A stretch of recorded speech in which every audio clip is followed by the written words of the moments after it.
afternoon. Welcome to the Journalism School Directors Forum. It's great to have you with us.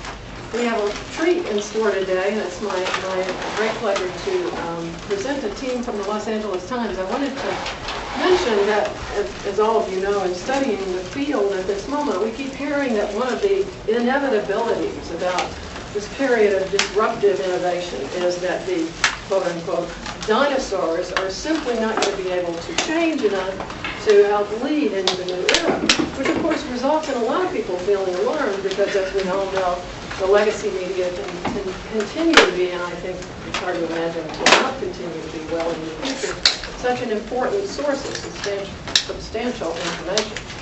So, the good news, as many of us know, is that a lot of these legacy institutions are indeed making substantial steps and in very innovative ways to ensure that they are reaching audiences in new ways and giving information that is essential for all of us to know about. So I'm going to introduce just one of our colleagues.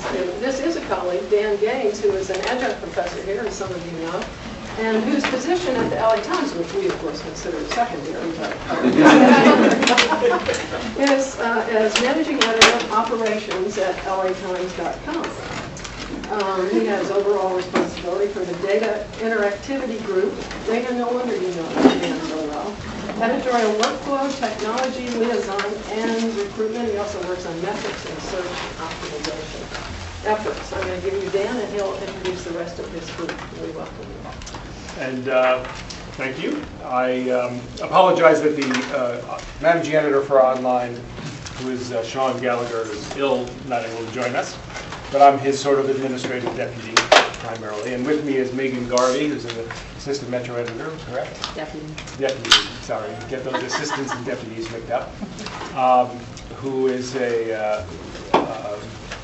maybe an example of someone who started off in this world. I fall into the dinosaur category. Yes, but she's a dinosaur who has adopted new technology, and has led her reporters well in that respect. Ben Welch is, we talk about various titles. Chief data journalist is something I say, but what is the New York Times advertising for now? A creative technologist. So maybe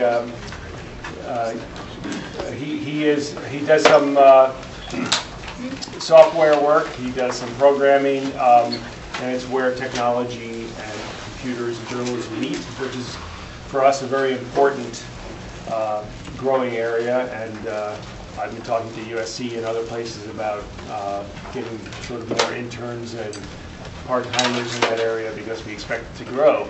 And in fact, it has grown quite a bit. We'll go over some specific projects that both Megan and Ben have worked on, but in the Q&A we can talk about other innovation. In general, the Los Angeles Times is, from an objective point of view, fairly well along in integration and using a lot of technology, although the three of us spend most of our time complaining about how unintegrated and how behind we are. But when we go to conferences and things like that and talk to other newspapers and see what's going on, given our shrinking size and everything else, we're actually doing very well. Our copy desk does tweets for us and writes web headlines, and a lot of reporters are very active with their Twitter accounts and Facebook accounts. And none of us have figured out the answer to save the industry, but we're doing pretty well. And there was even a little good news in advertising for the LA Times in the last few months. So maybe we have a little bit of a future anyway.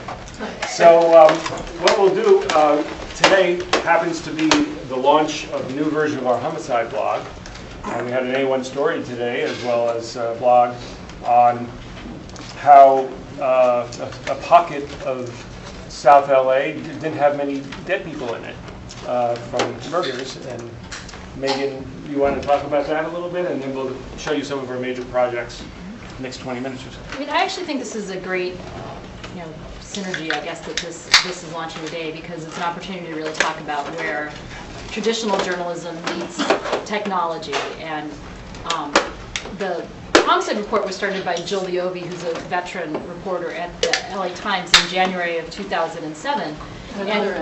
Yes, and another agent. And she, the idea was, how do you cover every homicide? And obviously, there's a limited amount of space in the newspaper, which is shrinking all the time. And so she turned her attention to this new, at the time, which was still a relatively new forum for traditional journalists, which was an online blog. And so it was a reported blog. And so that started in January of '07.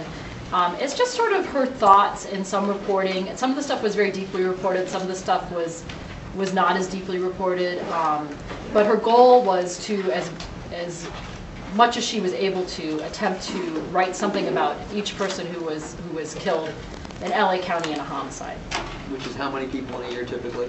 Well, it's shrunk significantly. Like I think in 2007 it was more than 900. In 2008 it was in the upper 800s, and last year it was somewhere in the mid 700s.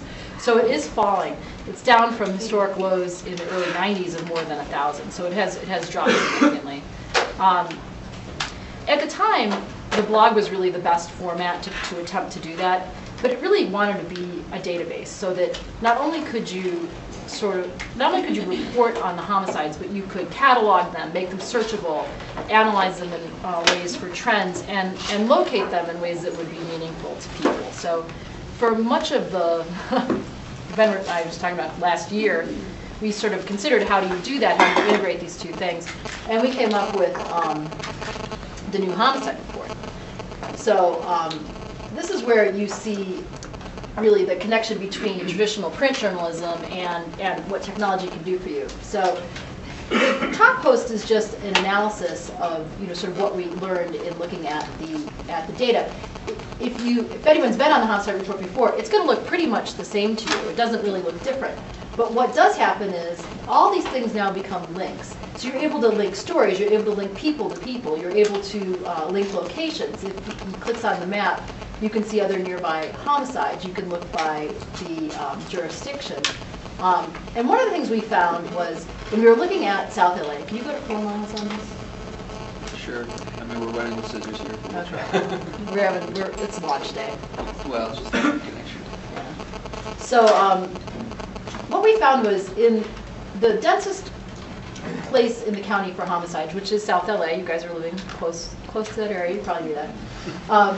We saw, do you see in the middle there? Where it's located? We saw nothing. And we're like, well, what is that? And that's something where, if you just looked at the addresses without putting it on a map, it would be almost impossible to sort of comprehend and find. But when we put it on a map, we're all like, huh, what's going on there? And out of that came a really good front page story today, which actually went out to this area and found out what was going on. And it turned out that one of the neighborhoods was fairly middle class, well kept. There was a very active church, a very active neighborhood association, and that they sort of had this little bubble. I mean, it's not like there's no crime, it's not like there's no violence ever, but for the last 3 years there's been no homicides in this area. Vermont Knolls is what we call it, from our Mapping LA project. And very close by, in another neighborhood of a very similar size, there were significantly more homicides. So I would consider this an example of where sort of the technology feeds the journalism, and the journalism turns around and enhances the technology. And Ben wants to say a little bit about this project too. Sure. And I mean, the type of analysis you see in the story on the front page has been done by newspapers for 20 or 30 years. This idea of collecting a huge chunk of data, going into a cave with it, and then coming out a few weeks later with your story, right? There's this whole tradition that I came up in called computer-assisted reporting, which is sort of now sort of an antiquated term. But well, no one ever says a computer-assisted architect, right? Or a computer-assisted photographer, though they all use photographers. My joke is journalism is the only profession where you still distinguish yourself with Microsoft Excel. But anyway, that's a whole tradition of data analysis and social science, and this idea of using the data to find the lead, to find the story. And that's still what's happening here. It's where you're taking that data to find the story, but you're also using that same data to be like the engine for this, like in this case, a blog platform or a website that has like stories in the past do, has legs, like it moves forward. So every time the homicide dump comes in on Monday from the coroner's office, you get the dump of the last week's homicides. Those are entered into the database, and they'll automatically appear on the blog view in reverse chronological order, right? And all those links about everybody who's Latino, everybody who was killed by a gunshot, all those lists and links and maps automatically update to have that latest thing. So one, the analysis is automatically updated, so it's not just a one-time thing. You just do a front-page story on it, it's dead. It's a living, breathing analysis thing that moves forward. And then also, it sort of breaks news in that the blog post, in often cases, can be the first time that the notice of this person's death has gone out. You know, oh, sorry, and then you know, then this shows up in Google for that person's name. We've got a comment roll beneath there where people can, we don't have many yet, but where people can come in and leave many comments about that. And so it's sort of, you know, marrying those two things together, right? So it's how do you, it's taking this analysis and putting legs on it. And I should mention too, in terms of innovation, I mean, not just technology, but we actually have begun this week to partner with Annenberg on the homicide report. So I don't know if anyone in the room has raised their hand for this, but students are going to contribute to the report with dispatches. So we catalog the homicide itself, and then in a certain number of cases, we try to do more than that, you know, and we try to do homicides that wouldn't typically rise to traditional news coverage, which tend to be sort of extraordinary or unusual homicides. So the idea is that that really is not the bulk of who's killed. I mean, a typical homicide is a young man, a Latino man in his late teens, early 20s, who lives in a dangerous neighborhood. I mean, often gang related. So that's what's typical. That doesn't usually make the news. And so one of the things the homicide report tries to do is to cover that. And so in our effort to continue to do that, we are partnering with USC. And I had my first group of dispatches this week. One of them will be going up tomorrow. And I think it really, hopefully, provides the opportunity for student journalists to get valuable crime reporting experience and, you know, some LA Times editing, but also to work in this forum that I really think in a lot of ways is the future of news.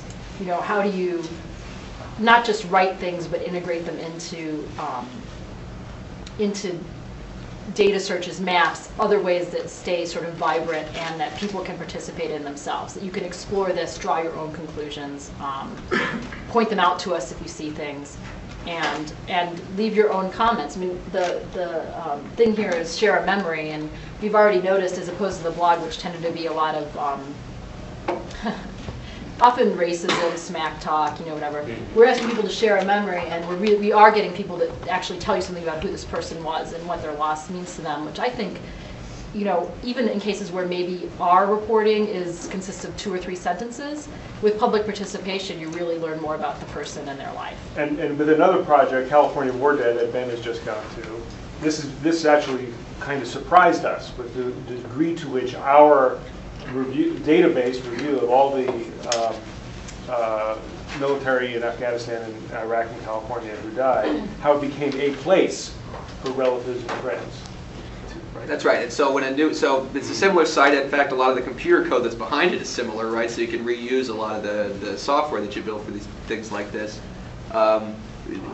But so a new post comes in. So that day we get a notice that Jason Buzzard has died. It'll be in Google. Everyone who knows him will be Googling his name that night. We will come up, and literally within 24 hours, you will just get a stream of comments from people who know this person. Not because we had to promote it on our homepage or we wrote a story about it, but just because there's one record in a database that somebody went in and filled in a form with 6 or 7 fields, and then boom, the software throws it up, right?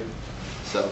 I mean, I would say, being a dinosaur, that I feel like what has made the projects that we've worked on special is that we aren't just automating it. You know, we're taking the time to find out what resonates with people, whether it's the details of their life, or in this case, you know, we pulled out a comment. We're telling you something about the person that you might be interested in. Were they married? Were they engaged? Did they have children? Where did they live? Where did they go to high school? That's all our reporting. You know, that's not something that, you know, is gifted to us by the military or, you know, the announcement of the death.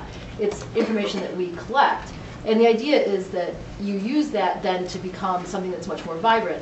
The Washington Post has something called Faces of the Fallen, which was up before, you know, we did our stuff, and catalogs everybody. I find it unsatisfying because basically they just have the DoD release. They often have links to stories. They don't do this as much as they used to, but they're often dead links. You know, it's like what you don't, to me, I think it's admirable. The effort's admirable, and I think it's innovative, and it's part of what sort of led in this direction. But I really feel strongly that you have to have the content and the reporting, the journalism behind it to make it something that is really good and resonates with people. This has been up for almost 2 years, and we get steady traffic, comments almost every day. Yeah, well, the war's still going. And Even if it wasn't, though. yeah, and even in all that, there's the value added you bring by collecting the data. But even like we were saying with the homicide, sometimes you can find stories in here. This is the hometown of everyone from California. What city don't you see? Oakland, right? That's probably a story. Nobody from Oakland's died. But how many from Hemet? That's like 7 Right. something. But Hemet has, 7. Right. Yeah. Something's there. Anyway, that's just one little example. So these are 2 examples of what I would call like the database with legs, right? You know, so it's this idea of where it's the data analysis or database that people would classically assemble for an investigative story that instead becomes this like living, breathing thing online. We have a couple other like little toys that we do that I would say are sort of in a different vein, right? You can use the same software development kit and skills to do stuff besides the database with legs. There's what I call like the multimedia jukebox, right? So it's like, so this is an example of where that same back-end custom software web development you're doing is used with a Flash developer and a videographer to tell one long video story instead of collect a bunch of data. Deposit into the life of this youth of today is what you're going to withdraw out of them. Do they know how to make relationships? Do they know how to communicate? Do they know how to keep a friend? Or are they going to hate and murder? So this leads into a 13-minute video, which we won't watch all of here, by Katie Newton and Sean Connolly, who work with us. And sort of the back end also includes some user comments where people can talk about the process, and also a story gallery where things can be linked to. And the multimedia jukebox, we've done a number of ones in this vein. We did a series with Scott Gold, who's a reporter with us. We did the paper itself did a very large series called Mexico Under Siege, Which is still going. which is still going, which is about the rising drug war in Mexico and its human costs. And so this is an example of the jukebox where it's got like 4 or 5 different views. There's interactive graphics. There's photos you can go with. There's this crazy Q&A where Jeff Mohan kind of yells at you. And beneath that, there's all these other toys too, right? So those are the jukeboxes. The other example I would say of stuff we kind of do is kind of the blinged out sidecar, right? So you've got like the story that the paper's doing about something A that just like is a weekly story or something that's not some big project but maybe has some data with it. And rather than do like a plain print graphic that you might do where it's just an image or it's something flat that you put in the paper, you try to bring the graphic to life, right? So an example here is we did a story on magnet school test scores. So instead of just picking the 10 highest scoring and the 10 lowest scoring and printing that like you might in the paper, you instead, online, because you have all this space, can provide the complete list of all the data, a map where people can find places near them, and they can even download it to like Excel or something if they're a super geek, right? There's a lot of examples of stuff like this we do, where a story will just come along and it's maybe a day or 2 of development, and you say, well, we've got something that we can kick out that we could do online that we say couldn't do in print, right? So here's a story about people that get 6-figure pensions, right, who work for the county. And this is the list of all of them, and you can sort and you can find your favorite. My favorite is Bernard Parse. Mapping LA was a big deal. Okay, yeah, and then I'd say like the other thing that we kind of do besides that is sort of the map-shaped frame, right? So it's this idea of online maps are blowing up, they're everywhere. It's this idea of how do we shape and present the information that we want to publish through the lens of these different maps and these different regions that are meaningful to people. And we're sort of just in the beginning of trying to do this, and last year, if the browser's going to work for me, we put out a project called Mapping Los Angeles. The idea was we wanted to, there's this idea of neighborhoods in LA are sort of very vague and hard to define. The city themselves does not officially define them.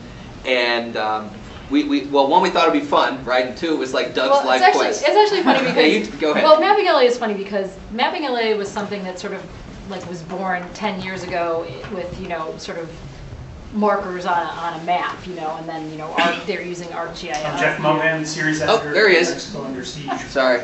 I'm going to have a flashback. Yeah, That's I that want long to thank ago? everybody for You need to speed up your questions. Sorry about that. Question and answer forum. Really vibrant discussion. Great dialogue. Shut up, Jeff. Certainly encourage you. It's like being in the newsroom. It is like being in the newsroom. I closed the tab. Did I not close the tab? Yeah. Mohan. I know, right? There he is. Very hard for us. Yeah, I know, right? You know, Our advice. I once went to a conference. You won't stop talking. I know, right? I can cut the volume. I know. Jen will It's over. over here, I think. I once went to a conference and general, somebody yes. started doing an imitation of it. I got it. As soon as they see this video. Okay, you got it? Yeah. I apologize, I'm so sorry. I should have done that right away. So anyway, that's a video Q&A where in the jukebox you can kind of select the person or question and then they'll answer the question for you right there, sort of live in the video. So anyway, Mapping LA, go ahead. Mapping LA, so it was like, sort of conceived of at a time when we just didn't have the technology or the ability to sort of be public facing on stuff. I mean, there were programs that were available sort of in-house that, were of varying, degrees of sophistication. It was reborn when we started thinking about actually the issue of crime. The request was made that we produce a crime website that would hopefully eventually catalog crime throughout a broad area, but at least start with the city of Los Angeles. And so when we sat down to look at how other crime sites worked or what other people had done with it, we sort of talked as a group about like what was satisfying to us and what was dissatisfying. And what I thought was that, when I looked at most of the sites, I could see like the little points on the map and, it was a little bit of a view, usually a limited time period, a limited space. And I just felt like I looked at it, I'm like, well, what am I looking at? What does it mean? And so the idea was, well, we would like to actually guide people and tell people that a traditional journalism role, what are you looking at? What does it mean? But in order to do that, you had to be able to place things in communities that meant something to people. You wanted to be able to say the way they identified with how they lived. And so that was the idea for Mapping LA. So it actually started really only as a building block in order to be able to host some of these other projects like Homicide, like the upcoming crime report. And as we worked to try to decide what those areas should be among ourselves, we realized that we had this tremendous resource, which was our readership, the public, who was very involved in their community. And really as a collective, knew a lot more than any 5 or 6 people within the LA Times could possibly know. And so the idea was, well, how do you invite them into that conversation and help and let them help you get it right? I mean, with our review and everything, it's curated. And actually, Ben came up with this super nifty tool in order to be able to do that, which was, instead of just saying to somebody tell us, which is difficult. A map is difficult to tell you, as anyone knows. You want to print out the MapQuest directions. The written ones might be good, might not be good, and it's easier to look. Ben came up with this tool that let people actually move the map around so that they could show us how they saw their neighborhood. And what was fascinating is we got these very different interpretations. And actually, we've been working with the Natural History Museum. They're working on a new Southern California hall. I think they're going to call it Under the Sun, which will be out in the next couple of years. And they've actually approached us about using Mapping LA as one component of it, in part because it sort of tells this social history of Los Angeles, how people conceive of their neighborhoods. It's really interesting. Yeah. Really interesting. People got very passionate Yeah. about where West LA was. And very the sort of the underpinnings of elitism and racism and all sorts of things. One of my favorites is someone said, that such and such an area was in the lesser part of Hancock Park. And someone's like, lesser part of Hancock Park? Or people say well, you could see by the quality of the housing and the density that these people really are not where we live, So it was interesting to me when the Natural History Museum people approached us, because it was an obvious thing to look at, but again, an unintended consequence of what became, I think, really sort of this vibrant, interesting project, even though some people like to complain about our maps. So. Yeah. What I should say about the maps, what really is innovative about them is not just the shapes, but what's behind them. So Ben was whipping through showing, the demographics and stuff. That was possible because of painstaking work that was done to move the census block information into the shapes of this area. So it's underpinned by all this rich demographic information that when we get the new census data, we will be able to update and really show dynamically what has changed in terms of where people live in the city. Yeah, and so then these neighborhoods can be building blocks for other things. So it's on the homicide report, we can then list all the homicides in every neighborhood because we can take the 2 data sets and make them talk to each other. We can do that with crime reports later. We can do it with anything, any data you got that has a point. It can be a farmer's market, it can be whatever, can then be associated with the neighborhood. And we can get down to per capita assessments that were just not possible before. We could do them, but it would take time, a lot of time. It's like on a breaking news story, you'd almost never be able to do it. Yeah. That's now possible through how this data has been assembled. That's So right. you're looking at something that has a lot behind it. We're getting there, but did I spell it wrong? My bad. So yeah, it's a good time. You just pick it And up. of course, people were upset when we actually finally had to give them final boundaries. Yeah. Settle the Yes, issue. and we're soon moving to the entire county as well. And actually, those shapes are up in the homicide report, and I'm already expecting to get lots of complaints from people. Yeah. But when you put a homicide in someone's neighborhood, they're like, that's not my neighborhood. That's the greater something something area. But the greater Tarzana area. I'm making that up. But we're the Tarzana area. I'm like, what is the difference? Come on, it's a block. Yeah. Anyway. So this is kind of an ongoing project that we're gonna try to find more and more ways to slice and dice things this way, right? We're gonna. You want to interrupt us? I just want to ask a question. Yeah. How quickly can you integrate data that you get? I mean, you have to does this have to be in a certain right format for you to be able to use it? I'm thinking about, obviously, a question that's all on our minds since the Supreme Court said that corporations can invest in elections. Perhaps one of the only ways to keep it from getting out of control is to be able to have a data dump, who's investing, what corporations are investing in, what hidden partnership. Would you be able to do something like that and get content from open secrets? And, Pardon me? No, I think the individual donations to political campaigns, there are sites that Yeah, but corporations always somehow screen themselves behind Well, that's really these political action committees and, Sure. Yeah, the place I used to work in, the 2004 campaign, spent a lot of time on 527 committees, which is something a number we'd all like to forget. Let's But name the place, the Center for Public Integrity. Center for Public Integrity, that's right. And where Geneva is on the board, right?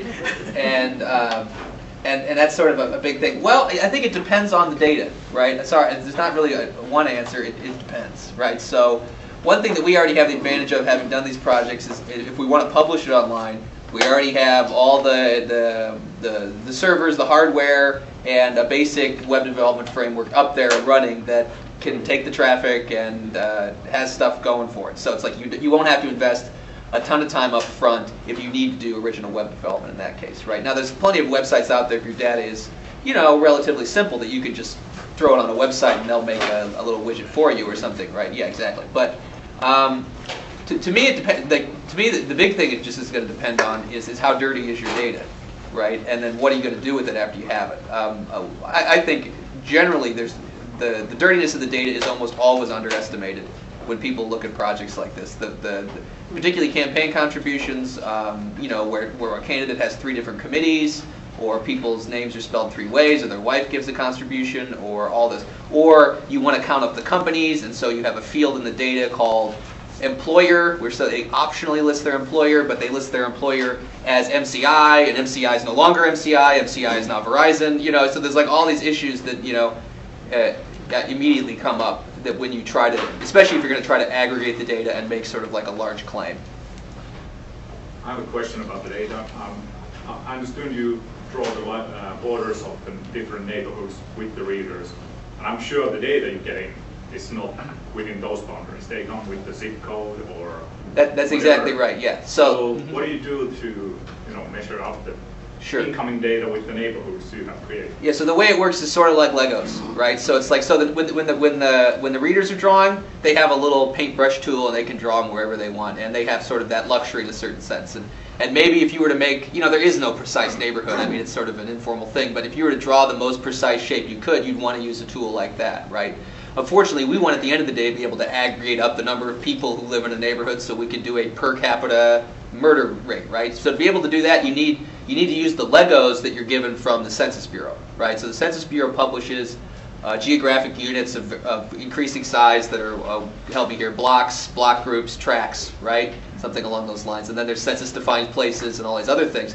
And so the way our neighborhoods are assembled in the city of Los Angeles, where it's one big census-defined place, it's just a bunch of census blocks kind of glommed together. So if the census block has an odd shape, like a big tail, then the neighborhood might have a big tail, right? It's just kind of unavoidable. So you adjust it to those. That's right. So it's really just all those census things sort of cut together. And we do have a couple little tricks for shaving them when we need to and doing estimates, but that's the exception.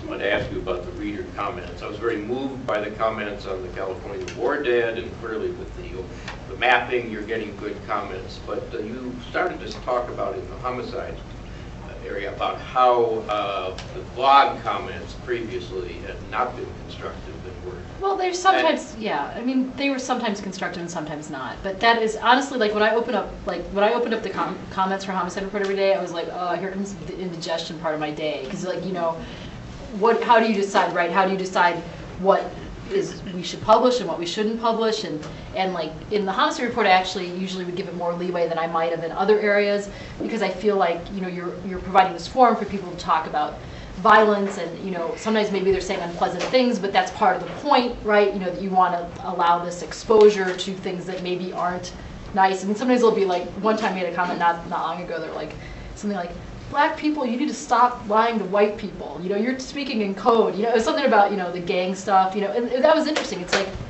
could that offend somebody? Easily. But, you know, did I think it was a useful comment in the sense that it could generate conversation? Yes, I did. Sure. So looking forward, I mean, what lessons have you learned, and how would you advise somebody else if they were doing something? Well, the big philosophical issue is how much do you curate and moderate, right? So we recently instituted comments on all our stories. That's something where we were behind, but one of the reasons we were behind was that we were concerned about the free-for-all and the quality of the filtering technology. And even right now, we're filtering comments everywhere. On these projects, we do curate, because we feel that, you know, if you let it go out of control, it just won't be a good experience for people. You know, you have to figure out the balance between letting people in and out.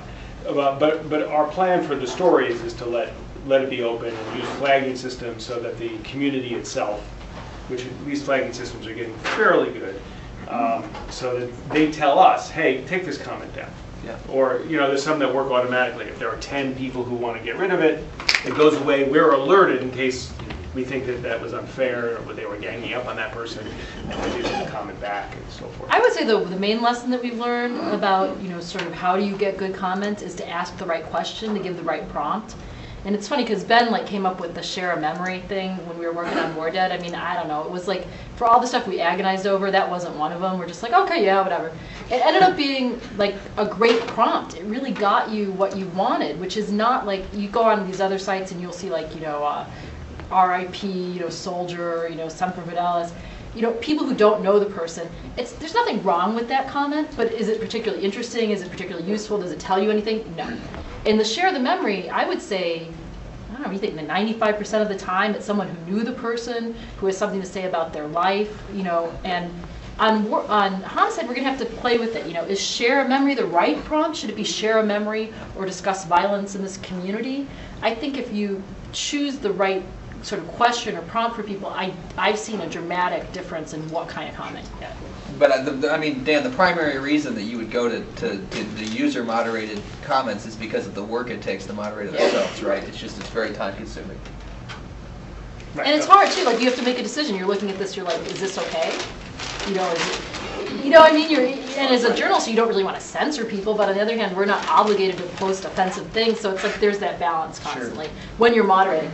I mean, in some ways, I would like it open because then it's like not my call. You know, it's all. Yeah, and in different contexts, it's tougher than others. On like a memorial page for a dead soldier, it's not that hard to tell what's inappropriate. I think we all have a pretty good sense of probably what that would be, right? But let's say we have a database that's a directory of all the public schools in the state, and if somebody comes on and leaves a comment that says, "Hey, Principal, you know, Jane Doe is a real jerk and dictator, and this school is going the wrong direction."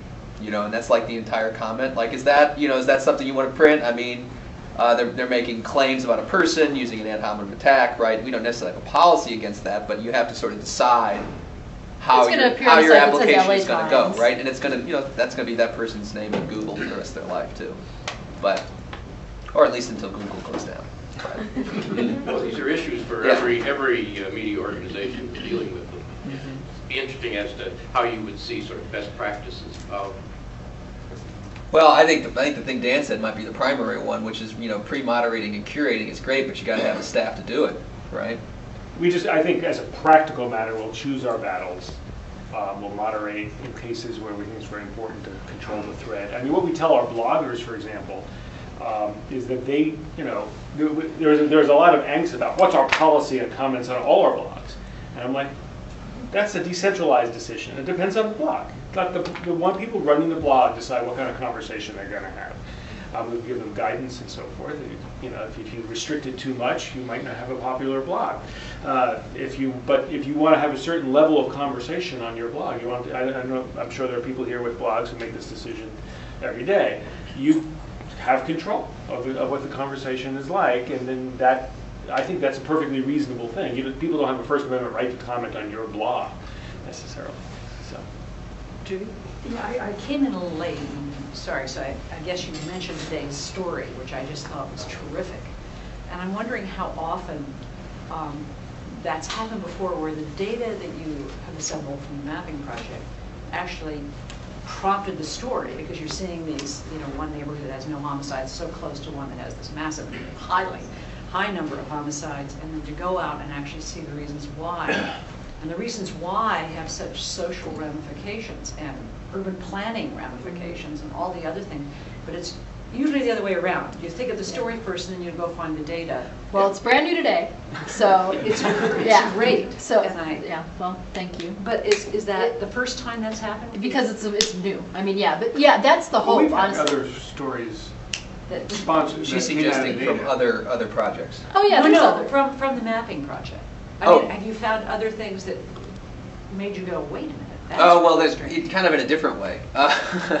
From the mapping project, we've been working on integrating some crime data.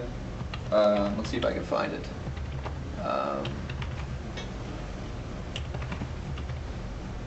Oh yeah, that's a good point. So we're in the process of developing a crime database, and you get the data feed from the LAPD. Have you guys ever used LAPD online crime maps or whatever it's called .com? Yeah, it was actually and continues to this day to be missing A substantial number. nearly half of the crimes that actually happen in the city. And every block and other data services have been routinely reporting incorrect data. So that's an example. Now that's not quite the same thing. You know what I mean? It's more sort of about the process and the system. But I would just say, in general, healthy skepticism about online maps would be the proper default position.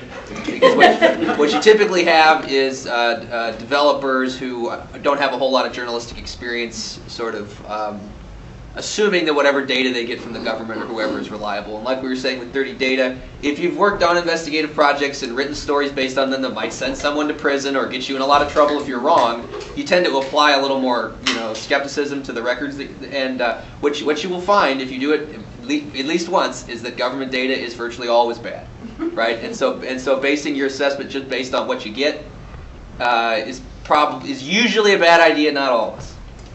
A high percentage of our projects have been related to stories that we were planning to do anyway, like Mexico Under Siege or something, But I would say, though, that honestly, I hope this is part of what we continue to do. I mean, there are more stories on this map. I'll tell you another one that we've noticed, is you start to look at the map and you start to see all of these pairings of, all these pairings of homicides, and when you look at the dates on them, they're months or even years apart, but they're right next to each other, right across the street from each other. So one of the obvious questions is, why does that happen so much in certain neighborhoods? Are you talking about, is it a gang hangout? Is it a liquor store? Is it a bus stop? What is it? And so that's another thing that, as you look at on the map, hopefully we'll go out and we'll figure out why that's happening. I mean, that's just another example. But in this case, well-established populations in nicely kept homes versus mobile populations in high-rise and Section 8 housing. It's really obvious, but so important for, I would think. That's right. Yeah. I don't know who, but somebody who's in charge. And I think the next generation of applications like this very well may try to do that sort of analysis automatically, where it's taking the maps and it's taking the data and it's robotically coming up with where the trends are. Well, that's our hope too. That as we add in demographics, the age groups, the type of housing, that those are all, as we've assembled that data behind the map, those are all things that you could use, like what Ben's saying, to compare or to find the trends. So that you may know instinctively that a densely populated area full of young people with low incomes has a higher crime rate. It's probably right, but as you go to this kind of technology, you'd be able to see like where that was true, where that wasn't true, and produce that in a way that would be updated also regularly. So it wouldn't just be, what happens a lot in print journalism, right, is you do the story once, and then maybe you come back, then you look at the clips and you're like, oh, we wrote about that 6 years ago. I guess we could write about that again. The idea, you guys all, but the idea is this is much more dynamic because you can do the story based on the data, but that doesn't mean you stop reporting the story in a vibrant way in the database format or on the maps. What are the odds, do you think, that local television stations here in the city would pick up on today's story and go out there and do? You gotta introduce yourself, Judy. Okay, I'm a television broadcaster, and I was with ABC, but now I'm reporting for KCET, for SoCal Connected, and these are the kinds of stories we love. And I would pitch that story, giving you credit, of course, and go out and we'd love for people to find their, take a look at those and talk to those people in those two neighborhoods. We'd love for people to find their own stories. I mean, anybody. That's the beauty of it. Yeah, you get on there and you look around. You're like, what do you see? Like, I mean, someone in Santa Monica may see a story that somebody in Arcadia. You know what I mean? Like that's the beauty of it. That the information is available to anybody to look for. And I hope other journalists, the community members. I mean, we want it to really be. We consider this, among the things that we consider to be public service projects. I mean, I think this is a big one. I think crime will be the same thing. Sure. I think Mapping LA is of the same. Well, I mean, so for instance, the biggest murder of last year, I would estimate, is probably Lily Burke, or most media coverage. She's not going to show up. I know she's not going to show up, but I'm saying, so let's say local media outlets doing their Lily Burke story. Now that this is here, her body was found downtown. Am I right? It was found downtown. Yeah. So I mean, someone who's writing that story could just as easily get on our website and with the mic in front of their face and the stand-up say, this is where Lily Burke was found. This neighborhood, according to the Los Angeles Times, has had 29 homicides this year. And so that statistical data, which provides context of one sort but not of all sorts, can be easily picked up and used, I think, in stand-up crime stories. The more crime data we get, the more I would, because. You guys watch 10 o'clock news, how many crime stories are there? And every one of them could probably be improved with a little contextual statistics. Right now, there's other ways they can be improved too. Statistics aren't everything. But it's one thing that's not readily available, particularly in units that people recognize. I just want you to know, as a downtown resident, that she was actually picked up on the other side of that blue line.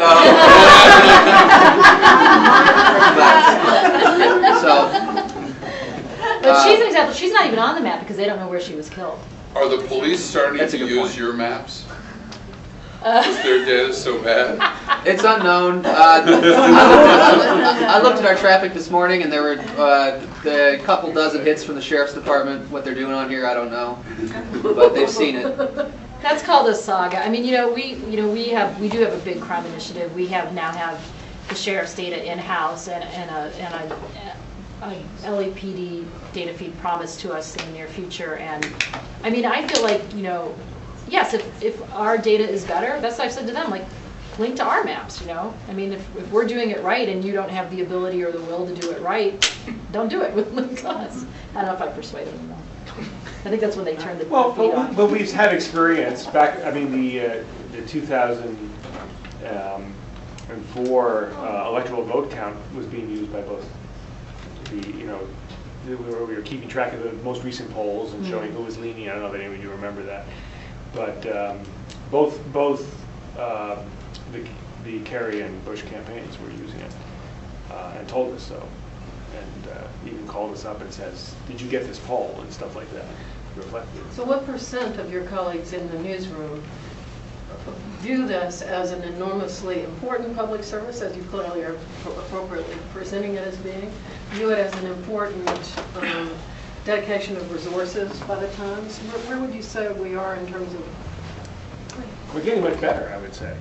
I think it's like what I try to say to people, because I was a traditional print journalist. I have a totally print background. As Ben will tell you, I'm no programmer. But I embraced it actually when we worked on the War Dead project, which was sort of the idea that the idea behind that was that we had done these often very good obituaries that we ran in print and then basically disappeared. You couldn't find them again. And when I started reading them, I realized that in them we had cataloged all this information that could be that could be turned into an actual database. That's the idea of you call it greenfield, is that what the term is usually, or Eric calls it, or whatever. The idea that you're making data where there wasn't any data, where you can't just pull it down, but you're creating the data. And we knew similar things about people. We knew their hometown, we often knew their high school, we knew if they were married, we knew if they had children, we knew what base they were stationed at, we knew which branch they were in. All of those are categories that you can turn into a database. And actually the entire Metro staff worked on California War Dead. I mean, everybody who did an OBIT went in, and they went into the administration for the database, and they entered that data. I mean, that was all done by hand. And I think that, you know, the newsroom really embraced that. I think that there is an acknowledgement that there's a lot of this work that, you know, is of use to them. I think, you know, it's like anything, like, you know, how many reporters can do basic math? I mean, you know, that's always the deficiency, right? So you have a certain number of people who really kind of get technology and embrace it. What the pitch that, you know, I really tried to make in the newsroom is that you can't see it. I think early on it was seen as, you know, stuff that was being taken away from us, right?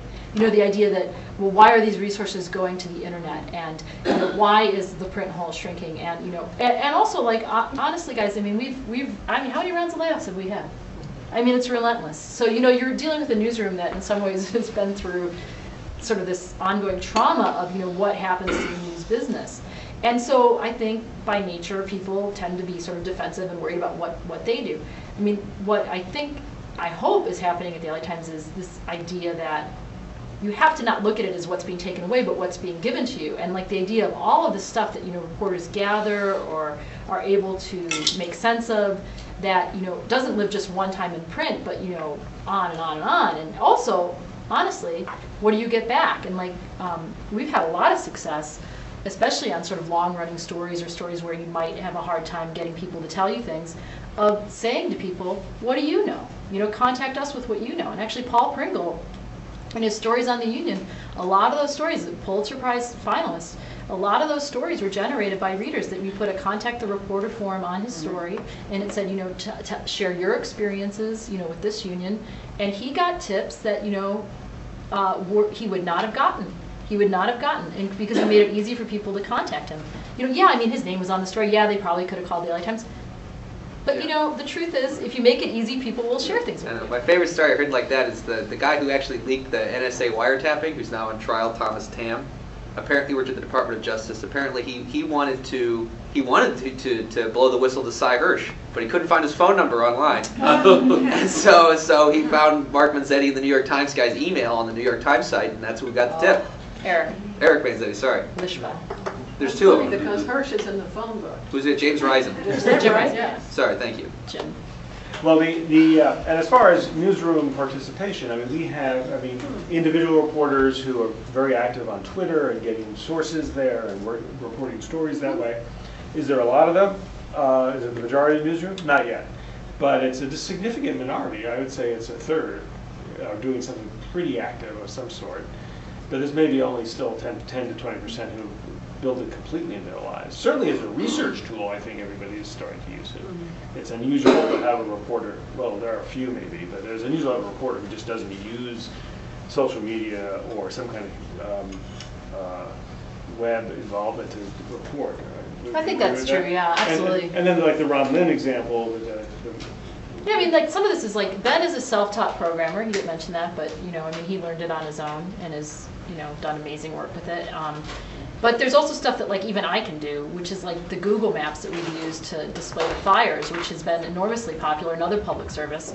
It's something that honestly any of you guys with a Gmail account could sign on and you know, if you had the reporting ability or the people who were providing you the information, you could generate this map. I mean, you know, we could do it right now. Any updates that lives to fire? These generates what?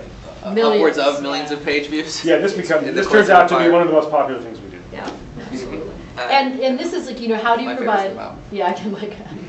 What is that? It's a mountain. That was a mountain. Yeah. Well, you know, we're playing around. Like this is like we're improving this all the time. Like we're trying to like someone asked about best practices. I mean, this is an area where we've really tried to work on it. We didn't used to have a key, you know, so we added the key, and then we've added, you know, for the Google Earth users, you can see it in 3D. We'd like to add like a Google Earth tour. We've open up one of the like a story. We've added links to like our stories in here and go to the LA Times, partly because people were ripping us off, which is, you know, part of the deal with Google. It's open source, you know, they can, but You know, I mean, I'm like, what was it, the Santa Barbara paper? Yeah, but I was okay with that. Yeah, I know, but you know, the thing is, like, you're okay with it in part because we put LA Times and all this stuff. Right. So that's the thing, like, you know, but honestly, like, I bet, you know, 5% of the people in the room could figure out how to do this even on their own, and with a little tutorial would be quite good at it. Right, and this has been an example of where you sort of need some kind of crowdsourcing, but informed crowdsourcing is better. So that, you know, the fire department is busy fighting the fire. I mean, their needs are slightly different. You know, they try and let you know, but it can be a few hours later. And the public is sort of used to the idea, where is the fire right now? Yeah, people want to know where the fire is their home threatened, what's already happened, and what direction it's going. And those are all things that you can deliver to them on Google Maps with reporting. I'm sure a lot of other papers are kind of looking at what you're doing and copying certain things, but then probably there are some that you think are really good at this kind of thing. Are there any projects that you think were particularly good? The New York Times has like 50 people doing this. Yeah. Wow. We have like 5. But for the most part, we're ahead of most, I guess. Right. And some nonprofits are doing some stuff. Can you think of a really good project that you want? Sure. I mean, do you want a jukebox or do you want a database? Like, what's brand new? What's just hot? Was it Click Fix It? The Netflix movie thing. The Netflix movie thing. Yeah. That's a good one. That's a good example of Dan didn't like it. See, the Netflix one, I just thought exactly what you expect. A lot of, It is. not an iota of unexpected information. Okay. So, yeah, this is where they took the most rented movies in different places in the country. And they're using a lot more Flash than we use, partly because they have more So- developers than we have. But, yeah, so you can say switch movies. Let's see, which one? Let's do The Soloist, yeah. Okay. So, yeah, The Soloist is apparently popular in South LA, right? And is it as popular in Malibu? Not as popular, right? And you could say, what's the #1 movie? Most rented movie, Benjamin Button, really? And Glendale hates it. You know, so you But this is obviously is this great journalism? I don't know. It's fun. Yeah, I would say that to me the New York Times' best work is their election results, where they do the county by county maps in real time. Super cool. Are super impressive, particularly that they do them on the fly. I think everybody who was online was looking into them, or maybe CNN on election night for like county by county. So do they still have it up here? I'm proposing You that know, we just I look actually at like the Tribune's ballot thing. I think that's fun. But Share a remote. Can I ask you all in view of the announcement coming tomorrow? Last time I talked to your publisher, he was really looking at tablets as an important part of the future of the LA Times. Do you all think that's going to be an important part of the future? Well, I know Eddie's very into it. We'll see what the tablet looks like. It's going to. I think adaptation is going to be slow. I think the atomization of people's news consumption habits is going to be such a big problem. Yeah, there'll be some people who like that, and there'll be some people who still like something else, and someone else. And I don't. It seems like the likelihood of a killer application that everyone uses, even the iPhone, as good as that's done, is just not going to hit everybody. Yeah, particularly when it's priced at the top of the price scale, you know, because Apple products are just not bought by the average person because they cost too much. But I think saying, yeah, I'll pay $800 Yeah. for this as long as I get to pay for the subscription. exactly. So there'll be something between a netbook and a phone and a tablet, or maybe all of the above, and you just pick the one you like Dan's saying, and we need to be able to reach all those people. Yeah, in fact, my biggest concern is having like a sort of an open source thing that can deliver efficiently to all these different things as they come along the pike, because we try and chase just one, and of course they will change the experience. I mean, Eddie is trying to think that the tablet is enough like the newspaper that he could actually deliver, as print does finally drop, that if you just go to your print subscribers and say, here's a tablet, or you get the tablet and the LA Times kind of deal. Well, just on that point, how about Kindle subscriptions? Do you track that? Yeah, we do. Yeah, we do. Does that suggest there really is a role for this kind It of suggests what I platform? just said, I think, that there's a group of people who really like the Kindle, but there are not that many of them, and they like reading us on it. Yeah. But you don't see any sign of that taking over. You just say that there's a group of people who like it. that particular device, but devices like that or an array of devices is probably the case. My favorite joke in this vein is I use Linux computers, and I'm sort of a partisan. And I can look at our web statistics and show you that we have more Linux users on our website than iPhone users, but we don't design our site for them, right? But the point is it's growing, and this type of delivery is just going to be necessary at some point. And, I mean, do you guys have a smartphone? How many people in the room have one of these fancy phones? I broke mine. I dropped it in the bathroom. So maybe like what? That was like 20%? Yeah, I have a Kindle and I love reading books on the Kindle. Yeah. But I don't like reading the newspaper on Kindle. I'm not sure why. But Then there's the iPad. yeah. It's very interesting. An intern who we hired to this team that works with Ben, Ken Schwenke, he had a Palm Pre, which is only about 10% of it. But he personally thought it would be better if the app were simple and it downloaded to the phone, so you didn't need to constantly connect to the. So he created an app that did that, and it's from a Palm Pre perspective, it's wildly popular. It's much more popular than the other major media.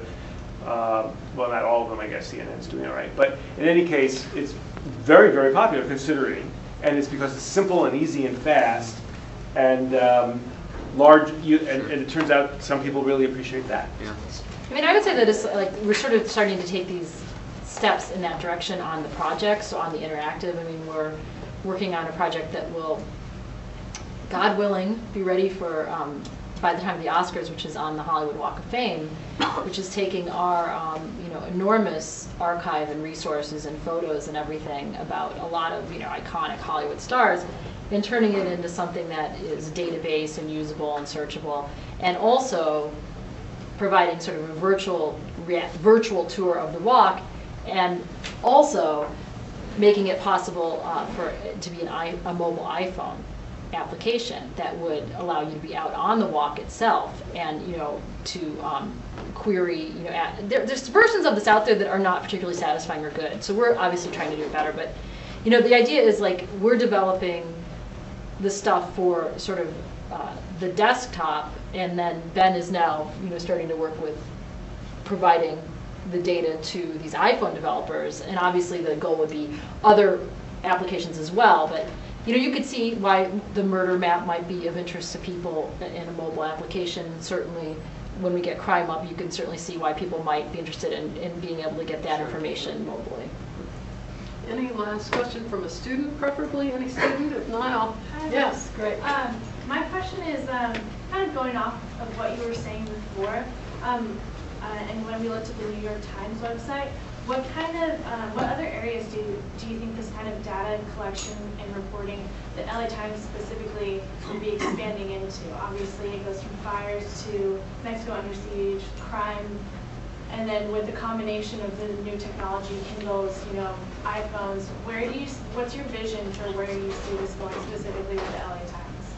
I think for us, we're sort of trying to create like what I would consider to be these building blocks, these various projects that hopefully come together at some point in a way to sort of to deliver the news online at a local level. That again, like you're talking about what's meaningful to people. I mean, I don't know whether this is the answer or not, but a lot of people seem to think that what people want is, in addition to sort of the national, the foreign coverage, they want to know about what's happening in their neighborhood.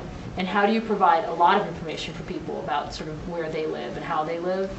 And I mean, that's certainly something that we've talked extensively about. How do we accomplish that? So that you're building these sort of data projects, this information that's gathered dynamically. Like the crime will be updated like 3 to 5 times a week. So that's something that's fresh regularly, as opposed to sometimes stories that sort of you do once and they sort of sit there. That's what you don't want. You don't want to look at something and see. I mean, anybody who reads a blog knows. Do you go back to a blog that doesn't have new content? I mean, you don't look at it regularly, right? And you want it to be fresh. You want it to be new. No. So the idea is how do you integrate like our great, I consider to be our great news coverage and this stuff into one location that really gives people what they want, which is telling them about their lives, how they live, where they live, what's happening near them. And I would argue it's all part of like having stories not be static. That what used to be, you don't stop reporting anything and then your reporting is exposed to the public. I should point out that this data desk page, which is off local, just lists a whole bunch of our projects. So if you want to, latimes.com/datadesk, it'll give you a flavor of a bunch of other projects that we didn't talk about here. I just wanted to note that you mentioned the collaboration on the homicide, which we're delighted to be part of.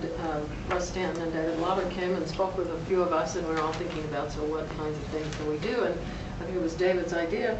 And it seems to me this is exactly the kind of thing that is going to be productive for journalism schools to do in the future with news organizations that whose staffs are declining, but who have a continued commitment to doing this kind of really substantial work. And because here we are in this neighborhood where, alas, plenty of these murders are taking place, and it does give our students a good opportunity. And we're also working with the Times on Sandy Tolan's Hunger in the Golden State Project, and we look forward to more. It's really exciting to know all that you all are doing, so we thank you very much for being with us.